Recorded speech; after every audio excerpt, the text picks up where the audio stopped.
Olá, você que me segue no Rodrigo Silva Arqueologia, que bom estarmos de volta mais uma vez para o nosso bate-papo sobre a Bíblia Sagrada. Bom, não se esqueça de se inscrever no canal, de ativar o sininho de notificações, assim você sempre saberá quando eu postar algum vídeo novo. E se gostar do conteúdo, deixe o seu like, o seu comentário e divulgue para os seus amigos. Aliás, eu quero aproveitar também e falar com vocês que está de vento em polpa o curso que nós estamos dando, as aulas sobre a Bíblia comentada com Rodrigo Silva. Ainda dá tempo de você fazer parte desse grupo de pessoas que estão estudando a Bíblia comigo. Toda quarta-feira, às 20 horas, eu posto uma aula nova sobre a Bíblia. Nós vamos comentar a Bíblia, livro por livro. E eu quero ser o seu companheiro de jornada nesse estudo profundo da Palavra de Deus. E como é que você pode saber mais detalhes? Como se inscrever nesse curso? Como fazer parte? Aí também ter as aulas anteriores? É simples. Você pode clicar aqui no link que eu vou deixar aqui no descritor desse vídeo. Aí você vai saber mais detalhes, mais informações, tá bom? Eu aguardo você. Muito bem, meus queridos, o texto que eu queria mencionar com vocês hoje é uma passagem muito complicada.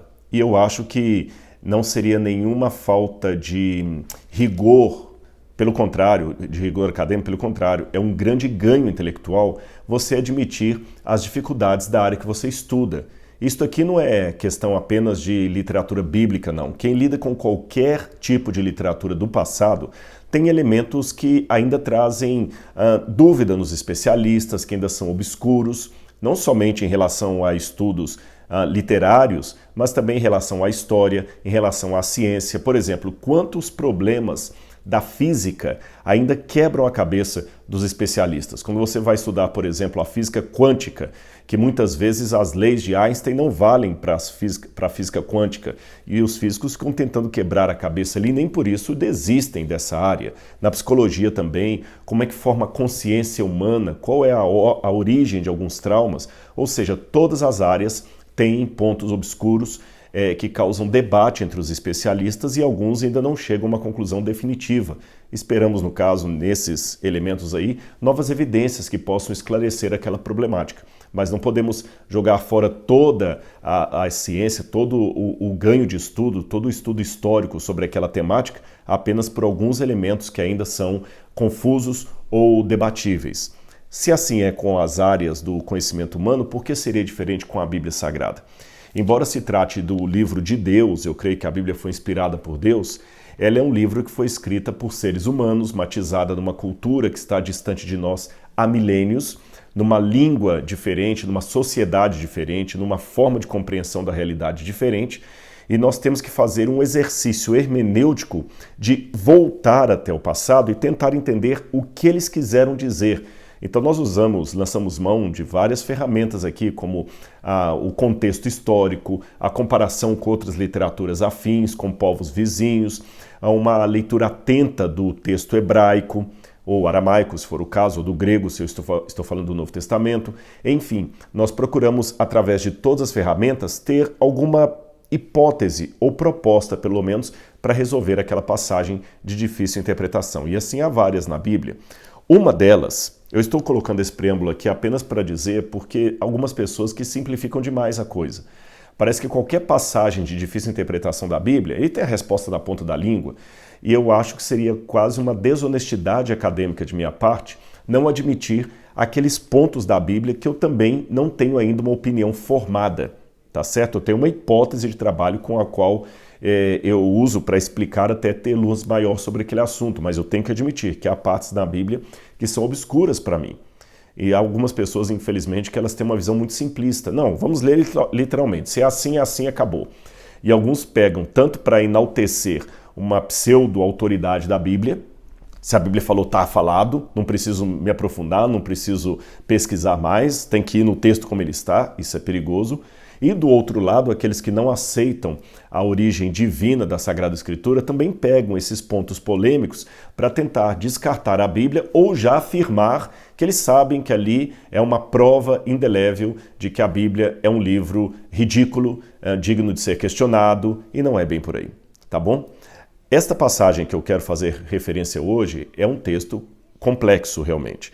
É uma das leis de Moisés. Ela está em Deuteronômio, capítulo 25, versículos 11 em diante. Eu vou ler para você o texto. Diz assim: quando dois homens estiverem brigando um contra o outro, e a mulher de um chegar para livrar o marido da mão daquele que o fere, e ela estender a mão e o pegar pelo órgão genital, vocês devem cortar a mão dela. Não olhem para ela com piedade.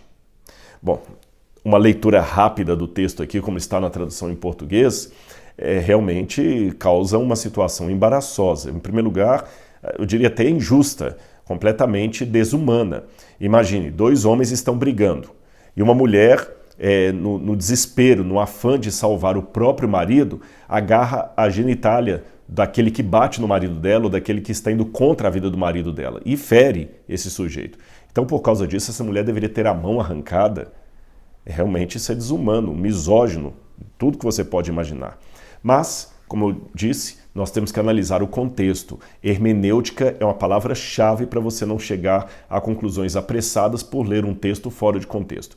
E mesmo que eu não tenha uma resposta final para alguns textos, eu tenho pelo menos uma hipótese de trabalho que me coloca num rumo razoável para tentar resolver, ainda que provisoriamente, esse problema, essa questão.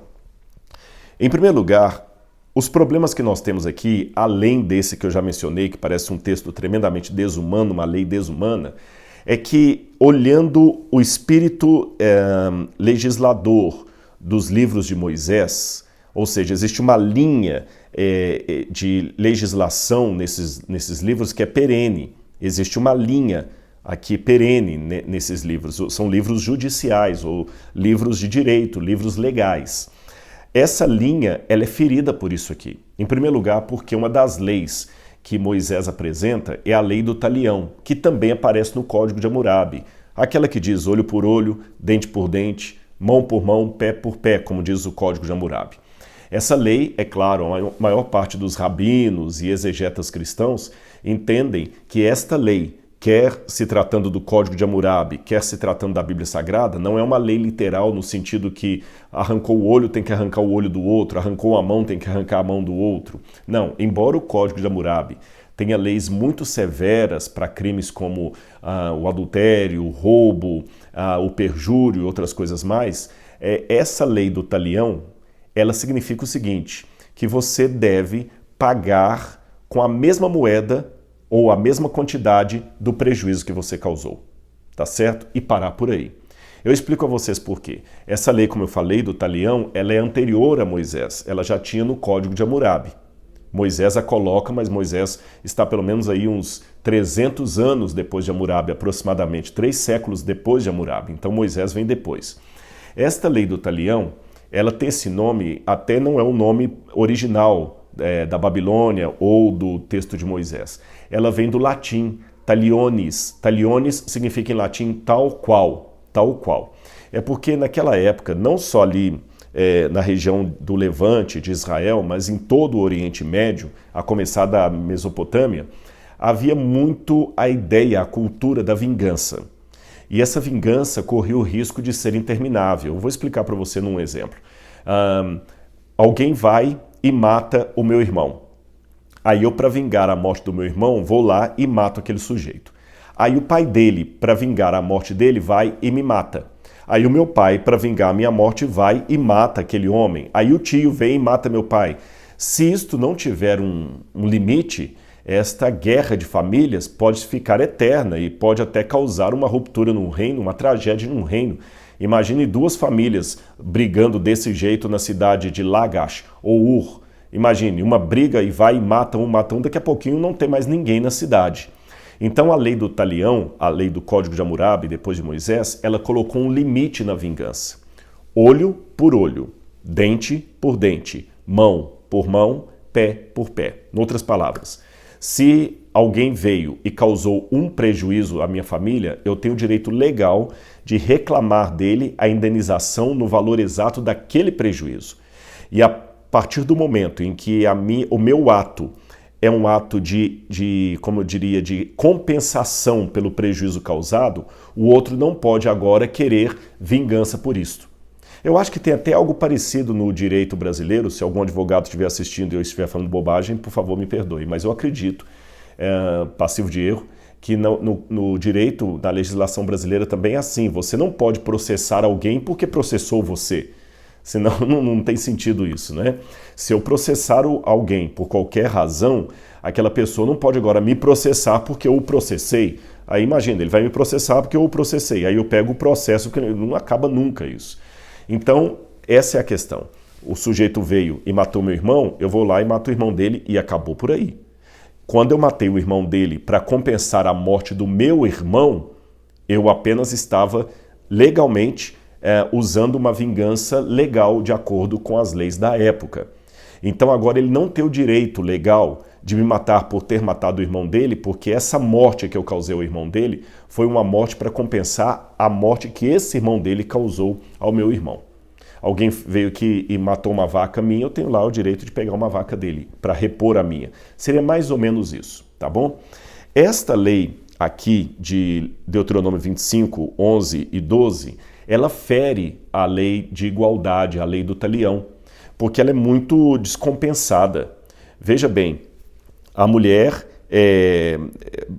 pega o testículo do homem e tem a mão dela cortada. Normalmente era parte por parte. Então você já vê que tem aí uma coisa... E um detalhe, porque na Bíblia fala aqui nas leis de Moisés que se um homem, por exemplo, ferir uma mulher grávida, tem essa lei também aqui em Moisés, se um homem fere uma mulher grávida, mas ela não perde o bebê e nem machuca demais a mulher, o que acontece? O marido dela pode pedir ao juiz o tipo de acerto que aquele homem deve fazer para compensar o machucado que ele provocou na mulher grávida. E o juiz que vai determinar, bom, então ele tem que pagar tanto. Mas nunca pode ser algo desproporcional. Ele apenas machucou a mulher que estava grávida, mas não feriu demais, ela não perdeu o bebê, nem perdeu a vida. Aí agora eu vou lá e vou exigir que ele seja enforcado. Não faz sentido. Seria uma descompensação legal, que novamente eu tomo licença para achar que no direito brasileiro também é assim. Não é? Você não pode agora exigir que o sujeito pague mais do que ele fez. Se uma pessoa foi condenada, por exemplo, por porte ilegal de arma, eu não posso condená-lo agora a 120 anos de cadeia por um porte... Não, por favor, não é bem isso. Uma pessoa que matou por crime doloso não pode ser sentenciada com a mesma sentença de alguém que cometeu um crime culposo, sem intenção de matar. Você percebeu? A pena tem que ser a pena tem que ser proporcional ao delito cometido. E aqui nesse caso não parece isso, tá bem? Como é que nós podemos entender essa passagem aqui? Bom, a primeira coisa que nos chama atenção é que há algumas tentativas de solução que, para mim, não me convenceram muito. Vários judeus na Idade Média, comentaristas rabínicos, tentaram dizer que isso aqui era uma forma, quando fala que cortar a mão dela, essa expressão cortar, poderia ser no sentido de cortar os cabelos dela. Pode ser, mas aqui está, deve cortar a mão. O objeto do verbo aparece aqui, cortar a mão. Daqui a pouco eu vou explicar que não é bem mão a palavra que está no hebraico, mas de qualquer maneira não fala cortar o cabelo. Se dissesse assim, vocês deverão cortar dela sem ter o objeto, eu poderia até preencher aquilo ali com o que eu quisesse. Mas alguns acham que seria cortar o cabelo, não cortar a mão. Então, quer dizer, ela seria, de certa forma, desonrada publicamente. Alguns rabinos vão mais longe ainda, dizendo que, na verdade, deveria cortar os cabelos e também os pelos pubianos, ou seja, a parte genital da mulher também deveria ser raspada publicamente. Novamente, eu tenho dificuldade com essa explicação do texto, em primeiro lugar, porque aqui não fala cortar os cabelos da parte genital da mulher, nem os cabelos da cabeça dela, diz a mão. Já falei, no hebraico não está bem mão, mas de qualquer maneira tem um objeto ali. E em segundo lugar, porque para raspar publicamente a parte genital de uma mulher, você estaria indo contra outra lei, que é justamente a lei da nudez, de colocar uma mulher desnuda publicamente, que era proibido também na lei de Moisés, descobrir a nudez de uma mulher em público. Então, novamente, não faz sentido essa interpretação que alguns dão. Mas essa interpretação que eles dão para falar que era cortar o cabelo da mulher, a parte que ela seria condenada, tem uma razão na língua original que me chama a atenção. E qual que é essa razão? A razão é o seguinte: quando diz aqui no hebraico, quando dois homens, no hebraico está o dual anashim, anashim, melhor dizendo, anashim. Anashim é dois, é o dual. É um tipo de plural que tem em hebraico que você fala nos pares, por exemplo, panaim, faces, tá certo? Shamaim, céus, maim, águas, sharaim, duas portas. Então, águas do céu, águas da terra, você entendeu? É assim que eles imaginam mais ou menos o dual. É um par, é quando uma coisa vem aos pares. Então, quando dois anashim estiverem brigando, e aqui é uma briga literal, tá bom? A palavra hebraica aqui significa uma briga literal. Aí diz o seguinte,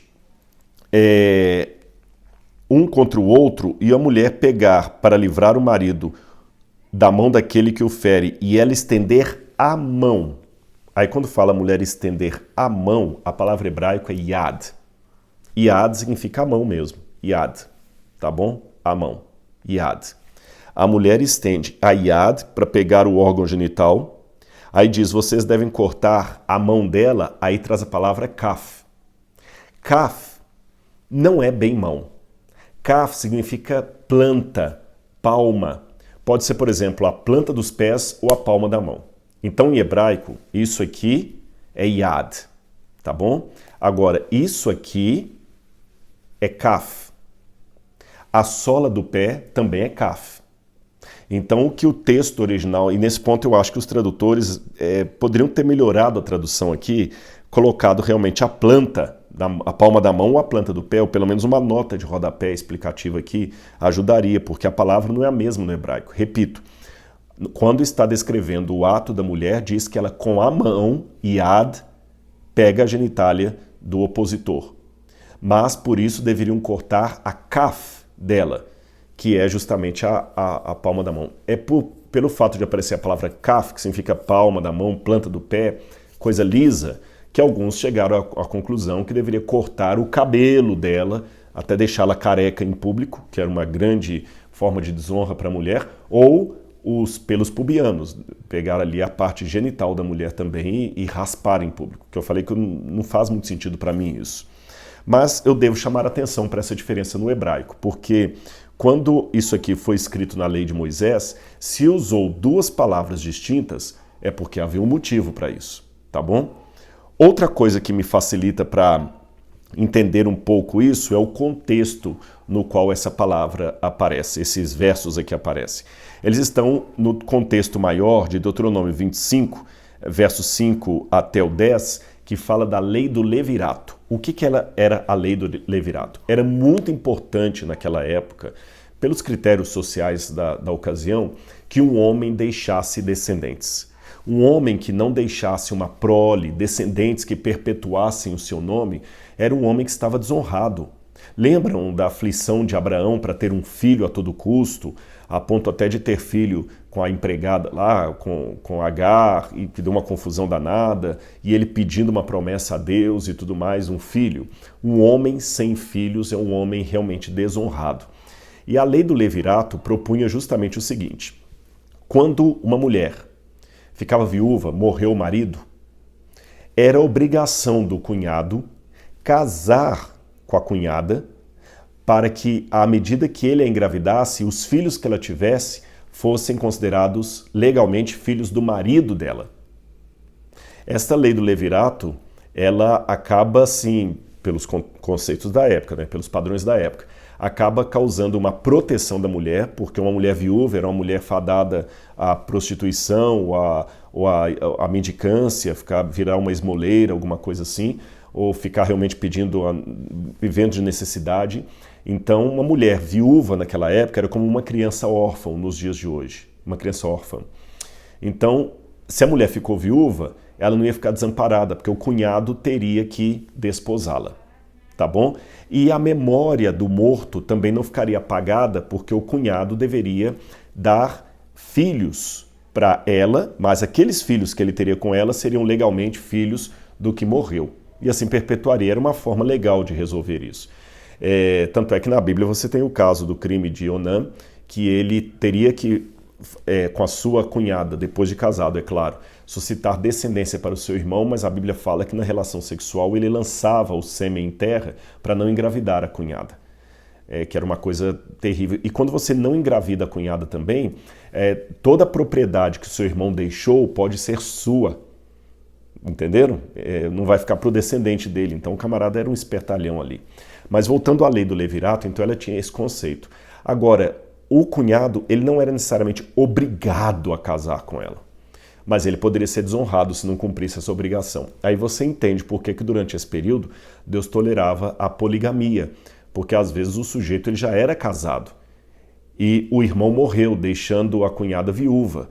Então ele tinha que ter uma segunda esposa para suscitar filhos para o irmão. Um parênteses aqui, eu sei que você pode achar isso muito confuso, muito complicado. Nossa, como é que Deus permite isso? Mas, meus queridos, uma das maneiras que nós temos de estudar qualquer livro de outra cultura, de outra época, é não cometer um erro que nós chamamos em história de erro de anacronismo, querer julgar o outro com o meu código de valores. Eu não estou com isso querendo dizer que nós não possamos opinar com relação a questões que são morais, éticas, melhor dizendo, e falar, não, isso aqui está errado, tá certo? Eu posso opinar, por mais que à luz do Terceiro Reich fosse correto cometer crimes de eugenia, ou matar os judeus, ou qualquer coisa parecida, por mais que eles considerassem corretos aquilo, fazer aquilo, eu posso hoje me posicionar e falar, não, aquilo era uma monstruosidade. Não estou dizendo que nós não possamos nos posicionar em relação àquilo. Mas eu digo que em termos de análise, interpretação de culturas e povos que estão muito distantes de nós, nós não podemos julgá-los com o nosso código de valores, senão nós não vamos entendê-los. Eu vou falar um exemplo dado de agora. Eu já conversei com muitas mulheres do Oriente Médio, no Egito, em Israel, na Jordânia, que elas são mulheres até esclarecidas, algumas que fazem faculdade e tudo mais, e principalmente muçulmanas, estou falando mulheres muçulmanas. E elas acham um horror, um desrespeito à mulher, o modo como o Ocidente trata a mulher. E elas não estão falando de feminicídio, elas não estão falando de misoginia, elas não estão falando de desrespeito da mulher, nem de cantada barata no metrô, nem de estupro, não, elas estão falando que elas não entendem como é que as mulheres daqui aceitam andar seminuas numa praia com os homens todos olhando com olhos de desejos para elas. Ou seja, aqui no Ocidente, uma mulher olha uma muçulmana usando um véu na cabeça e fala assim, gente, que sociedade que coisifica a mulher, olha só, não dá nem liberdade da mulher poder se vestir como ela quer. Assim pensa a ocidental em relação à muçulmana. A muçulmana olha para o Ocidente e fala o seguinte, gente, que desrespeito com a mulher, as mulheres têm que se sentir desejadas sexualmente para se sentirem mulheres, elas têm que sair seminuas, senão elas não se sentem valorizadas pelos homens. Perceberam? Aliás, eu recebi esse comentário uma vez de um muçulmano que ele falou, olha, uma das coisas que a gente não quer missionários aqui no nosso país é porque nós temos medo que amanhã as nossas filhas comecem a se despir como as filhas dos missionários lá no Ocidente. Perceberam? Não estou aqui emitindo juízo de valores, eu só estou mostrando para você que um elemento que para nós aqui, pelo nosso código de valores, pela nossa criação, pelo nosso contexto, tem um valor A, para eles lá pode ter um valor B. Repetindo que isto não significa relativização da ética. Há elementos éticos que não podem estar na mesa de negociação. Eu dei o exemplo do nazismo. Tá certo? Então eu tenho que ter aqui o bom senso de saber que elementos eu não posso negociar, eu não posso abrir mão, que coisas eu posso condenar, independente se são praticadas hoje ou há 2000 anos, e que coisas eu tenho que entender dentro da mentalidade daquela época. Senão eu vou acabar cometendo um anacronismo, que é justamente quando você pega características e situações de um contexto e atribui artificialmente ao outro. Entender, por exemplo, que Paulo, ao escrever suas cartas, era semelhante a uma pessoa que pega um pedaço de papel e começa a escrever uma carta, e não era assim que ele escrevia. Depois você pode, no meu curso, entender mais como é que Paulo escrevia as cartas. Eu era de uma maneira bem diferente do que você imagina. Mas vamos voltar então ao texto. Eu estava falando da lei do levirato, essa lei que garantia a uma pessoa, se ela morresse, que a sua prole seria guardada porque o outro irmão casaria com a viúva. E um detalhe que eu esqueci de mencionar. A lei do levirato, ela fala mais também da geração de descendente para o irmão que morreu, mas também havia a obrigatoriedade do tio de criar aqueles sobrinhos que ficaram órfãos como se fossem seus filhos, tá certo? Aqui está falando então da lei do levirato. Mas, se o cunhado recusasse casar com a cunhada, tá certo? Ele falou, não quero casar com essa mulher, não. Mas você tem que casar com ela. O seu irmão morreu e a deixou viúva, e pela lei do levirato você deveria casar com ela, você é o parente mais próximo. Ele fala, eu não quero. Se ele fala, não quero, a mulher tem o direito de ir até o portão da cidade. Por que o portão da cidade? Porque os julgamentos eram feitos pelos juízes que se sentavam no portão. E por que no portão?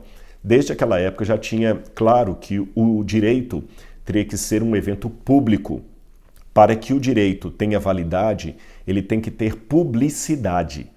Ele não pode ser feito às escondidas, ali na moita. Todo mundo tem que poder ter acesso aos laudos, ao processo, depois de julgado, é claro, as razões que levaram à condenação. Um juiz não pode falar o seguinte, olha, eu condeno, mas não vou dar minha argumentação. Não, ele tem que fundamentar a decisão dele. E a publicidade do evento é que o torna mais justo possível. E falando das cidades antigas, qual era o lugar mais público que havia nas cidades? Era a porta da cidade. E se fosse um caso de uma pessoa ser, quem sabe, marginalizada, ela podia ser expulsa da cidade ali da porta mesmo e nem voltava. Se fosse apedrejada, por exemplo, da porta para fora já era a pena capital. Então, fazendo assim, a mulher ia até a porta, ali que os juízes e anciãos do povo se sentavam, e ela falava, olha, o meu marido morreu, meu cunhado não quer casar comigo para cumprir a lei do levirato. Os anciãos convocam aquele homem até a porta e ela tem o direito público, se ele continuar negando casar com ela, de tirar as sandálias dele em público, na vista dos anciãos, cuspir na cara dele e falar, olha, você não honrou o seu dever como cunhado. A partir desse momento, aquele homem ele teria uma certa morte social, porque a casa dele ia ser apelidada de a casa do descalço, daquele que está descalço, ou seja, daquele homem que não cumpre com o dever dele. Isso traria problemas para ele no comércio, na sociedade, com os vizinhos, ele não poderia candidatar a um cargo público, uma série de questões assim. É dentro dessa lei do levirato que aparece esse apêndice aqui, tá certo? Isto levou alguns a pensarem que quando o verso 11 diz, quando dois homens estiverem brigando, significaria que a mulher estaria lutando contra o cunhado para dar descendência ao marido falecido, e que seria simbólico essa questão dos dois irmãos brigando aqui.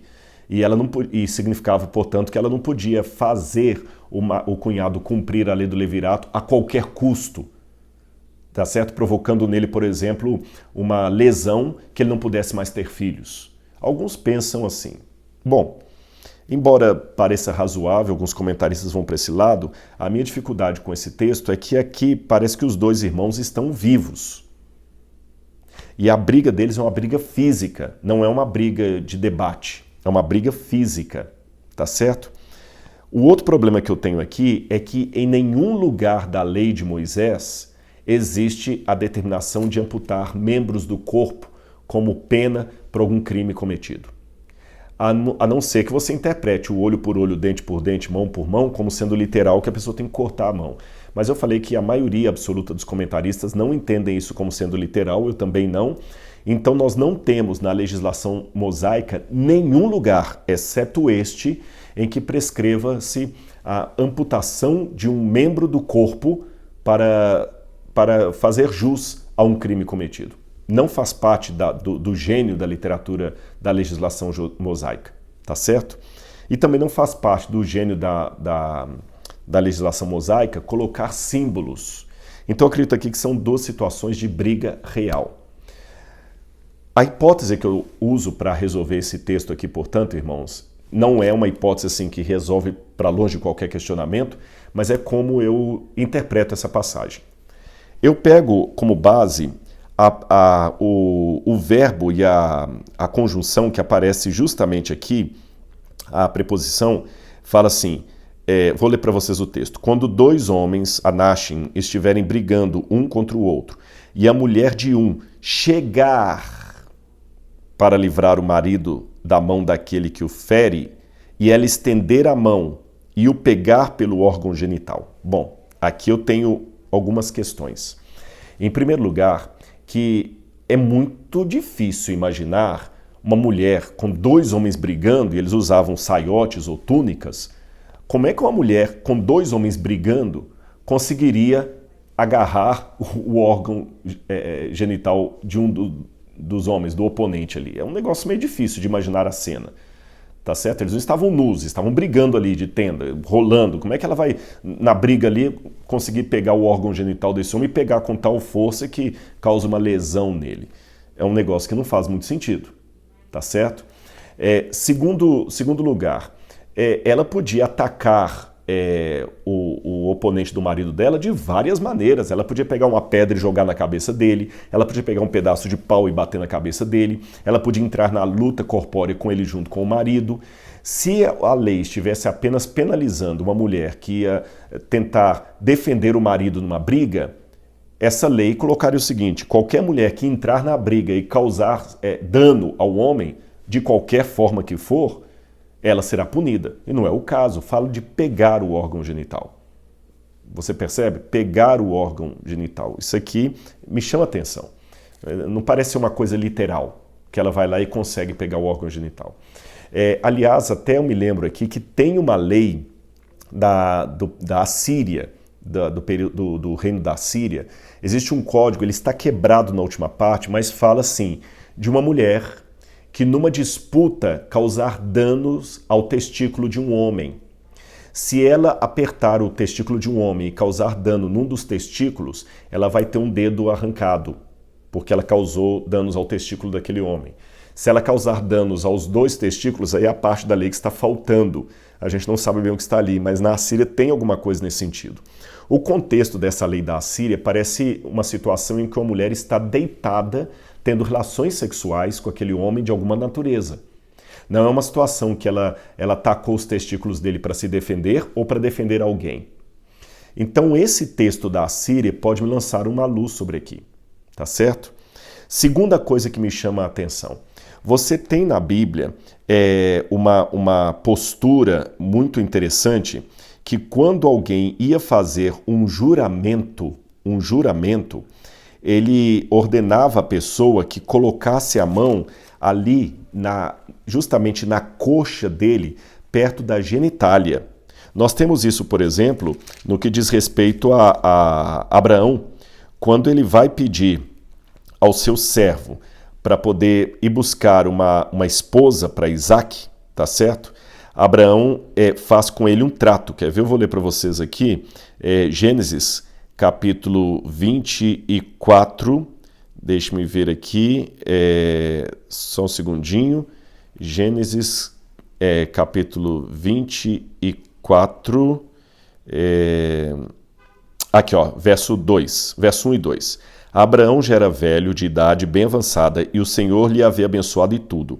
Abraão disse ao mais antigo servo da sua casa, que governava tudo que possuía: ponha a sua mão por debaixo da minha coxa, para que eu faça com que você jure pelo Senhor, Deus do céu e da terra, que você não buscará uma esposa para o meu filho entre as filhas dos cananeus. Então havia esse costume. Aqui na tradução fala, coloca a mão debaixo da minha coxa, mas é justamente ali na coxa entre a virilha. Hoje, felizmente por isso, os homens acabam dando as mãos, né, quando vão fechar um negócio, fazer um acordo. Então, acordo fechado. Naquele tempo, quando um juramento solene era feito, a pessoa, o que era em grau de, como diz assim, de status menor, de hierarquia menor, ele tinha que colocar a mão na coxa do outro, ali na virilha, perto justamente ali da genitália do outro, e fazer o juramento. Então, o fato da mulher pegar a genitália do homem pode ser uma expressão idiomática no sentido de ela fazer um juramento falso para ele ou levá-lo de maneira enganosa a ressarcir o marido que ele bateu ou que ele provocou qualquer dano. É essa que é a impressão que eu passo. E essa ideia, para mim, ela pode ser reforçada por esse verbo chegar que aparece aqui. Olha, diz assim, olha, quando dois homens estiverem brigando um com o outro e a mulher de um chegar para livrar o marido dela, esse verbo chegar aqui em hebraico vaiareba, é um verbo que está no kal perfeito. E esse verbo significa alguém que se chega perto do outro por qualquer razão, inclusive razão sexual. Esse verbo, com esse mesmo modo verbal no kal, ele aparece em Gênesis capítulo 20, eu vou ler para vocês aqui, no verso 4. Gênesis capítulo 20, verso 4, quando fala de Abimeleque, o rei dos filisteus que quase deitou com Sara, diz assim, olha, vou ler o verso 3. O Senhor, porém, veio a Abimeleque em sonhos de noite e lhe disse, você vai ser castigado com a morte por causa da mulher que tomou, porque ela tem marido. Ora, Abimeleque ainda não havia se aproximado de Sara, e por isso disse. Veja bem, Abimeleque ainda não havia se aproximado de Sara. No hebraico é o mesmo verbo, yarebá. É o mesmo verbo, yarebá. Veiarebá. É o mesmo verbo, no kal perfeito. É o mesmo verbo. Só que ali ele não havia se aproximado de Sara, é um eufemismo para ele não tinha tido relações sexuais com ela, ele não tinha se deitado com ela.